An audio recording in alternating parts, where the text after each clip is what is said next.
research is on ambivalent sexism in American culture. Now, if you've talked to me for more than 5 minutes, you know the importance of this study to me. I am really, really passionate about sexism and women's rights, and all of the implications it has in society and on a person and in a family. So this is why I did this study. Just to go back and review what exactly ambivalent sexism is, it's a theory proposed by Glick and Fisk in 1996, and it's basically saying that sexism that is directed towards women are based on both positive and negative attitudes rather than a uniform dislike. So rather than I'm a man and I hate a woman, or I'm women and I hate other women, it's basically saying that sexism is composed of these two components, hostile and benevolent sexism. Hostile sexism is composed of negative, overtly prejudicial stereotypes towards women. It's very obvious, you can see it, and it's offensive. It's a little easier to swat away because you can sort of see the effects. For example, this picture is, I don't understand feminists. They say they want equality, but what they really want is special treatment. So it sort of treats women in this, it sees women in this hateful light. And it has effects like violence against women, sexual harassment, discrimination, blatant discrimination in the workplace. While on the other side, benevolent sexism is a more positive spin, and it seems harmless. It can often be seen as chivalrous or being respecting of a woman's role. So it's basically emphasizing these traditional gender roles and the necessity for women to stay in those gender roles in order to be successful in life. So Dockers has this ad for men's clothing, and it's called Wear the Pants. And for example, on their website, they have this little blurb thing, and I will read it to you. It says, "Once upon a time, men wore the pants and wore them well. Women rarely had to open doors, and little old ladies never crossed the street alone. Men took charge because that's what they did."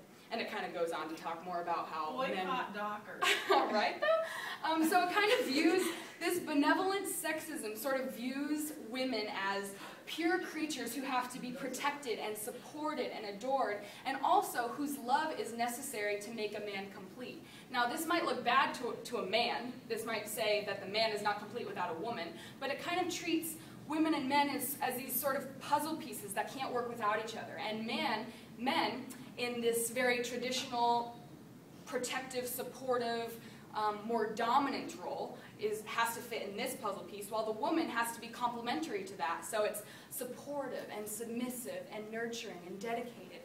So we can see where those roles are kind of oppressive towards women. So just an overview in general, ambivalent sexism is this prejudice against women based on the positive and negative attitudes. Hostile sexism is an antagonistic attitude towards women that implies women are feminists or seductresses. And benevolent sexism is a chivalrous attitude towards women that implies women are weak and in need of men's protection. So what's the problem here? Why is this a bad thing? Basically, what my study is saying is that stereotypes and prejudicial beliefs about women on a relational level maintain gender inequality on a societal level. So for example, this picture, it's a car ad, and it's got this woman who looks just so silly and kind of dumb, and it says the Mini Automatic for simple driving. It's implying that a woman is simple, that a woman can't do what a man can do, which is driving, I suppose. So we see that this on a relational level, when a man talks about this, when a man says this about women in the media or in culture, it engenders this macro-sexism. So micro-sexism engenders macro-sexism. We can see this in our culture today, not just in advertising and media, but in what's actually happening in real life.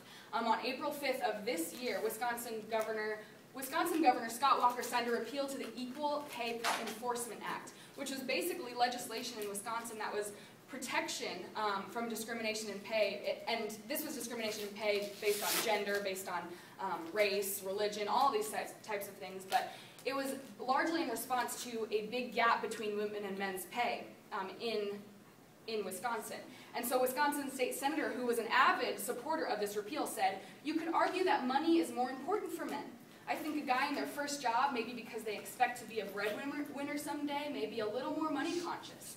To attribute everything to a so-called bias in the workplace is just not true." And I say, this is just not true. Obviously, we see that this is a very on a micro level, men viewing women as perhaps not the breadwinner, or that money isn't an option or a concern to them. That is having an effect on women in the societal level, of course by the repealing of this Pay Enforcement Act.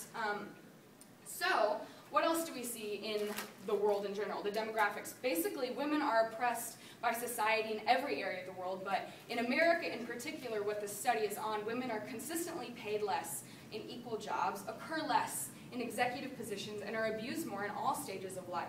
So we see that it actually does have an effect. This individual sexism has an effect on a grand societal scale. So in my literature review, I wanted to see how this was actually possible, how this wasn't, being taken care of already. So I saw that Neff, Cooper, and Woodruff determined that sexism is not inherent, but learned over time through the observation of society. So we're not born sexist. We're not born thinking men are more powerful or better than women. We see gender inequality in society, and so that becomes part of what we think is the norm. Glick and Fisk in 2004 found that inequality is a social consensus of gender roles and norms, and not just man oppressing woman. So this is basically saying that both women and men are equally as sexist towards each other, towards women. That it's not just, man being the bad guy. Field, Swan, and Cluse in 2009 realized that high sexism scores are related to higher gender inequality and lower status for women on a societal level. So once again, these micro results for high sexism scores are related to a more societal macro sexism. Hitzlan et al. In 2009 discovered that those with higher levels of sexism consistently rated the woman's competence lower than those with lower levels of sexism. So these men were in this sort of position where they took sexism inventory, and those who were higher in levels of sexism, I'm sorry, I'm not explaining this very well. They were put in interviews. So the men interviewed the women, and the women all had the same answers.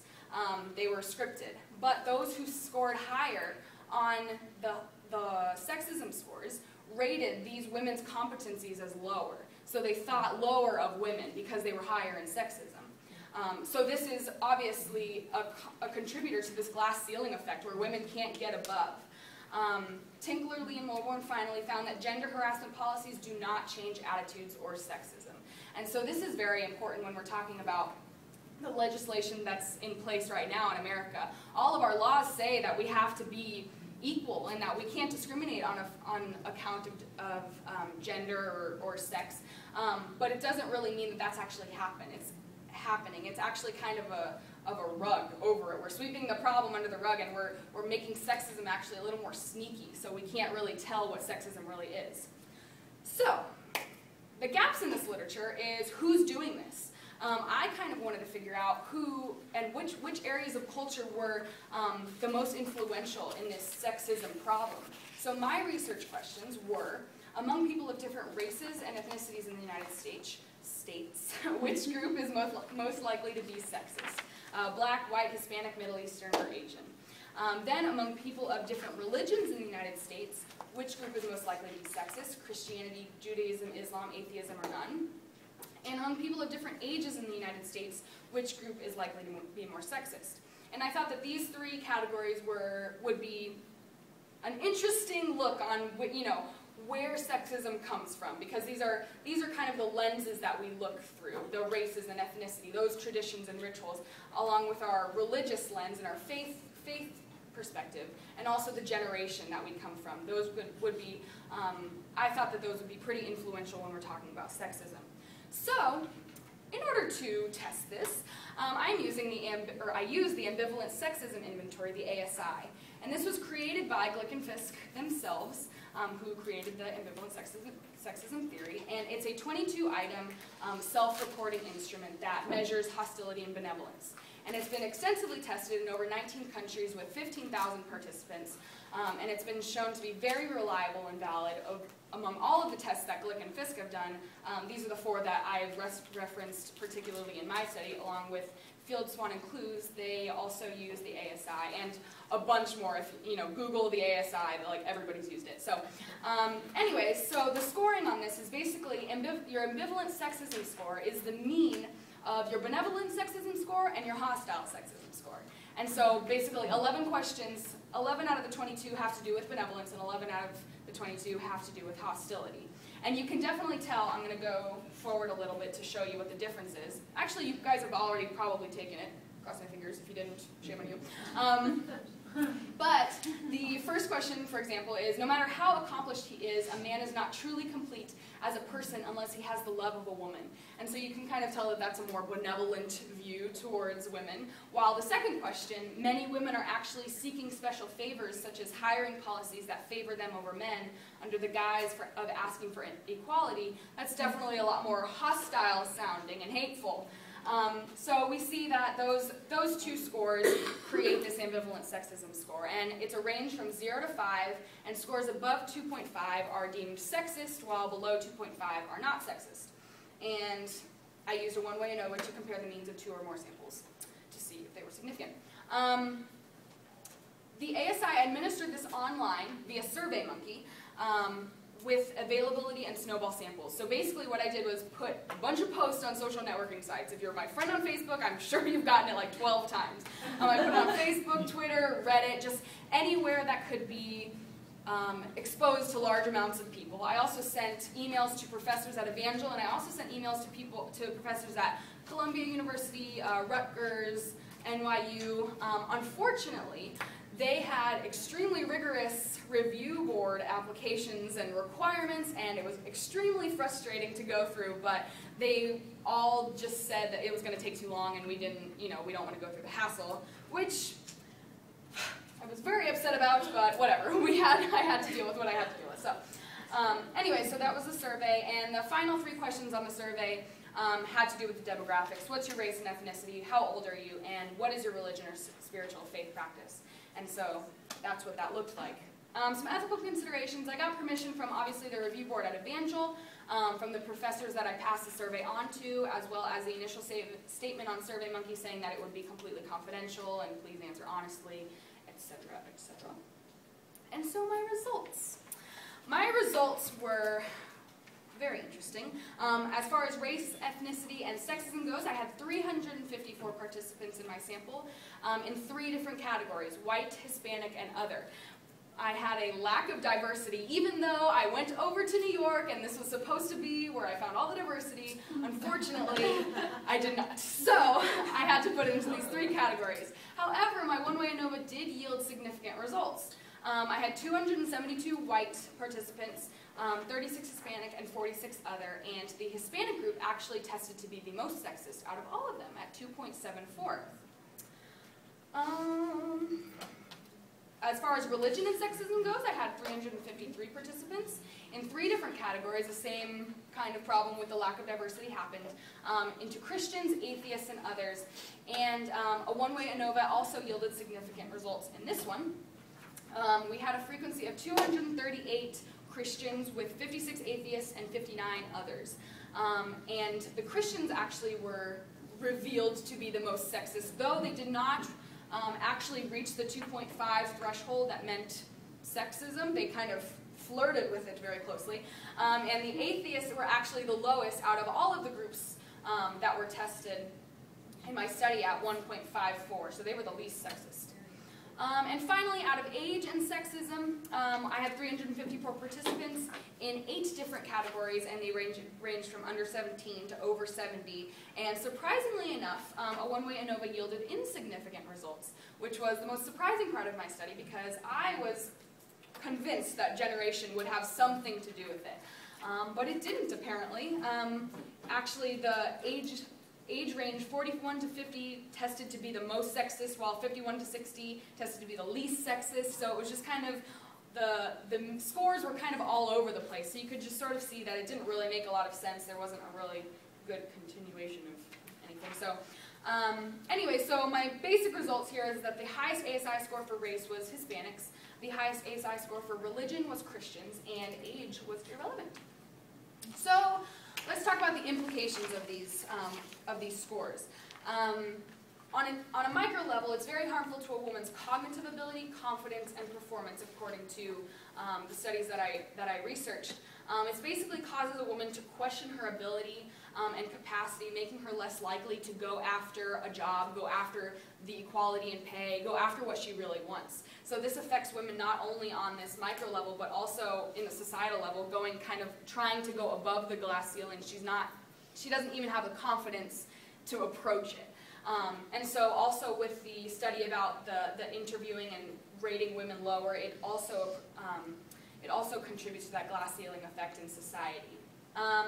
And so when we're talking specifically about my research results, the highest ASI score for race being Hispanics, I was not surprised at all, but kind of disappointed. I am a Hispanic woman, and I have a lot of Hispanic friends and a Hispanic family, obviously, and so coming to grips with that is a little bit of a difficult thing. However, I did have to kind of look at the background of that. And so, as we learned in human diversity, the terms machismo and marianismo would be very relevant in this situation. Now, to some people, it's not the most not the most effective way of looking at it. Some people think it's extremely outdated, and other people think that's the only way that you can look at Hispanics. That this is the dynamics of a Hispanic marriage and Hispanic men and women. So I'm kind of taking the middle route and saying that there's always a little bit of truth in stereotypes, and I've seen it in my family before, and I've seen it in my friends before, so I'm going to explain it anyways, and you can be the judge of it.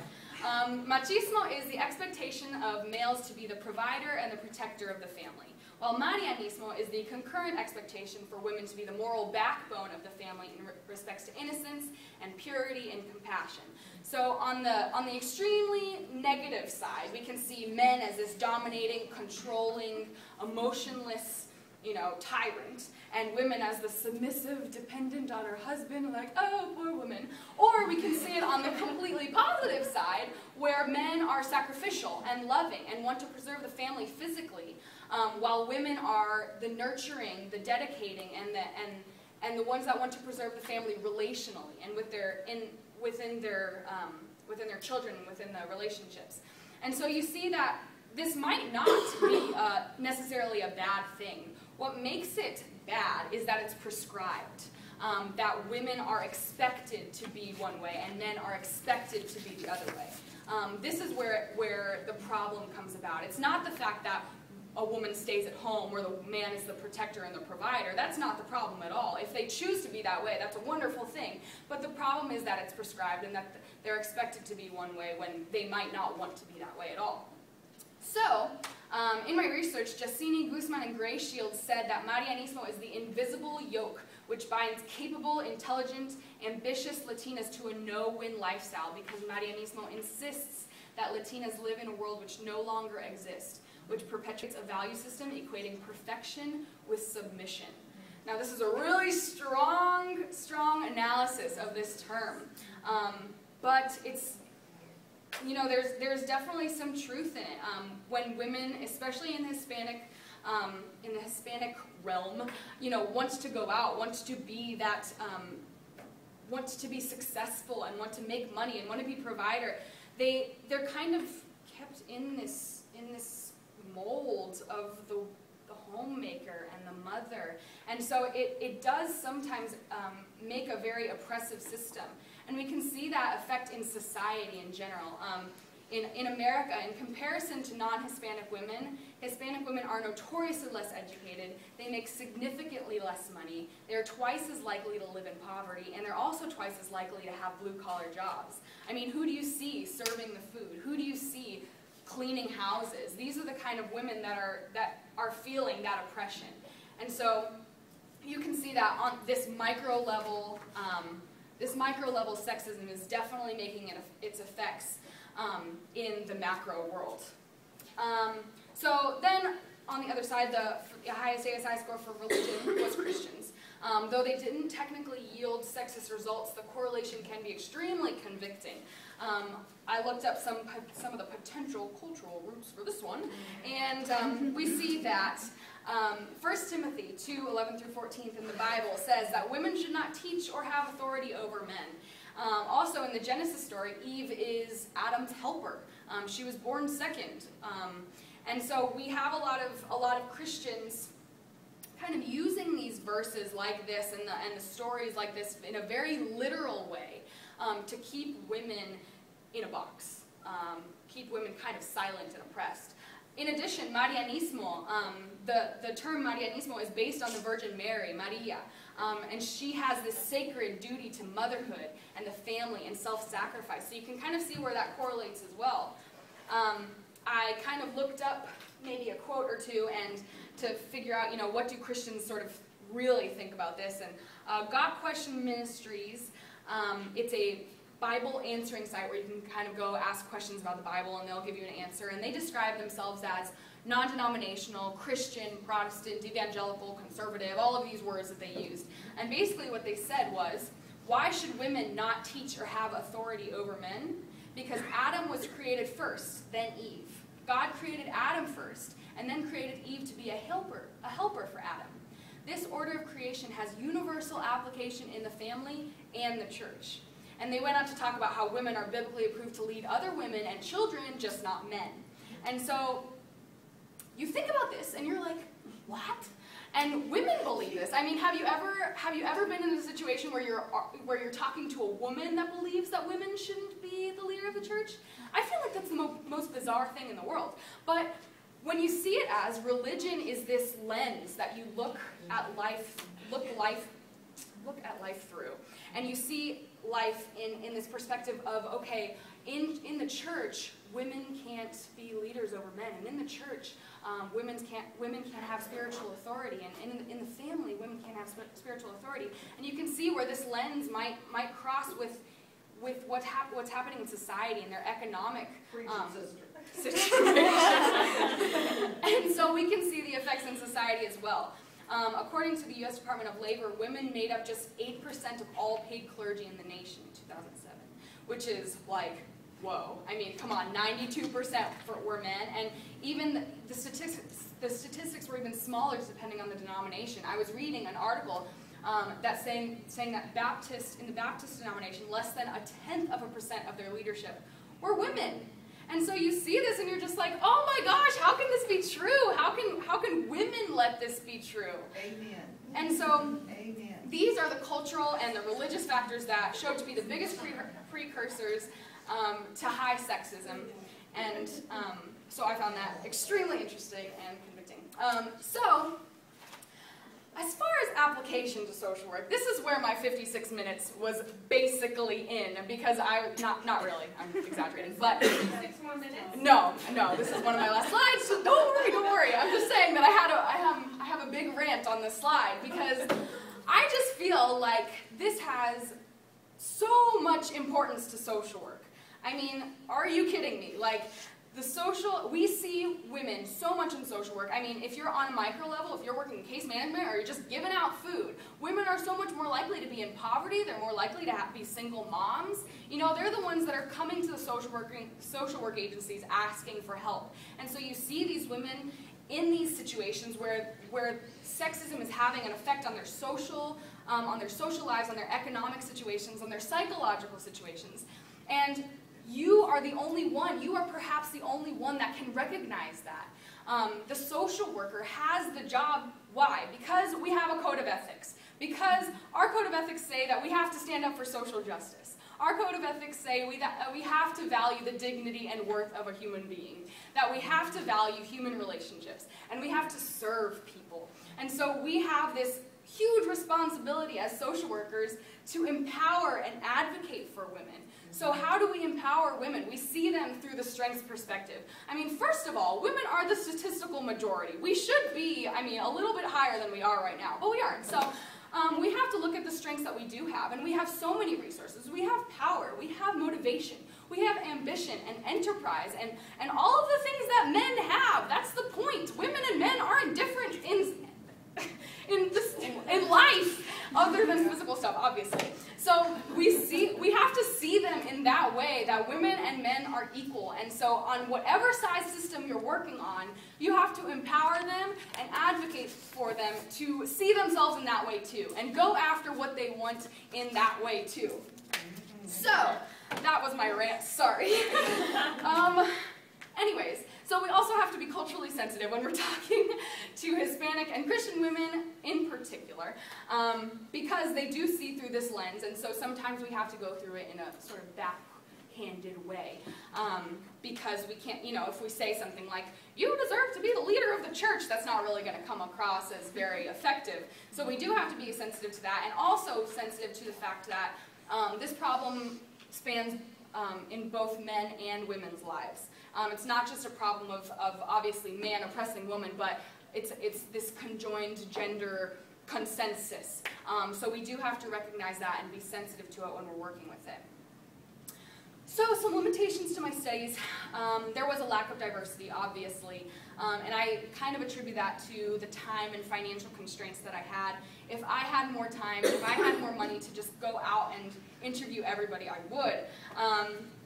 But unfortunately, we only had a very small amount of time. So also, social desirability. People want to be seen as less sexist. People want to be seen as nicer or kinder. So they're obviously going to answer a little more towards that region, I guess. So that social desirability piece could be a limitation as well. So for further research, also it was my first research project, so that's a limitation in and of itself. Also, my suggestion for further research, I would definitely want to research each of these religions and cultures and ages individually to see if there's any correlation and see kind of the roots of that. And also sexual orientation. Evangel was nice enough to not let me do that, which was a bummer, but I would definitely like to see what kind of effect that has or what sort of correlation there is in that. So, in conclusion, men and women are inherently equal. This is the point. The point is not reverse discrimination or to say that men are the bad guys. That's not the point of this research. We have to recognize that when culture becomes this institution for oppression, we need to take action against it, and we need to kind of flip that on its head. So research on sexism and its relevance in culture, and I just believe that it's the first step towards recognizing sexism and then abolishing discrimination against women in society in general. So, these are my references, and if you want to contact me for more information, here's my email address. There you go. Don't clap.